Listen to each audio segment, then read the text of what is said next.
So like a couple weeks ago, I was in Washington, D.C., meeting 1,800 people on the National Mall, approximately here, where I returned Sunday for a slightly quieter day. Sarah's organizing a stop on the tour of the Chinese artist Ai Weiwei's show According to What, and so we came to the American opening of the show, which Ai Weiwei couldn't attend on account of the Chinese government refusing to give him a passport.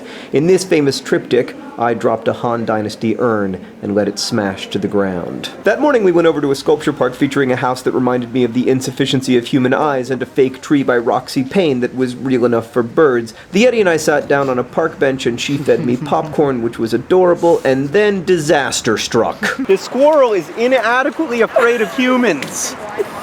Squirrel! I am a threat to you. We are enemies. Please get off my bench, oh God!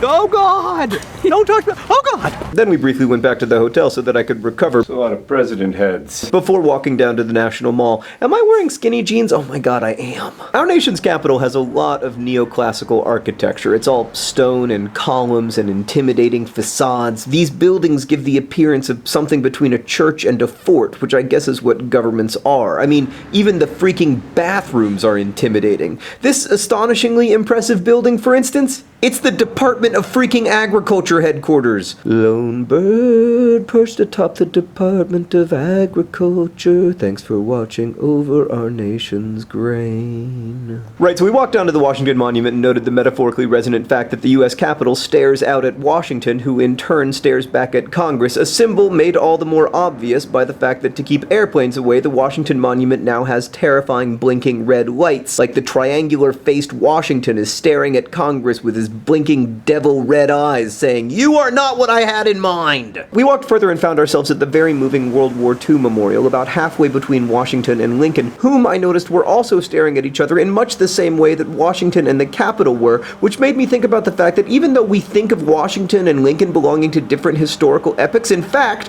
Lincoln was born just 10 years after Washington died. Tour bus, I am trying to consider the relative youth of our nation and you are ruining it! Anyway, then we saw a boat that was also a car. Hank, it will no doubt not surprise you to learn that the inventor of the boat car, the inventor of the boat car was Oliver Evans, an American who designed the first steam-powered amphibious vehicle in 1805. So we're going to the National Museum of American History. What are your feelings on American history?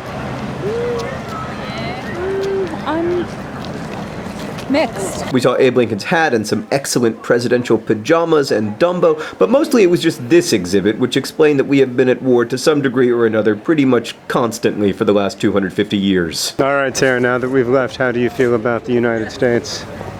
Still mixed. Then we walked over to the National Gallery of Art, where we saw a Jackson Pollock in a room full of Calders and a Chuck Close painting that upon closer inspection was made of fingerprints, and it occurred to me that everything we'd done that day was available to all people for free.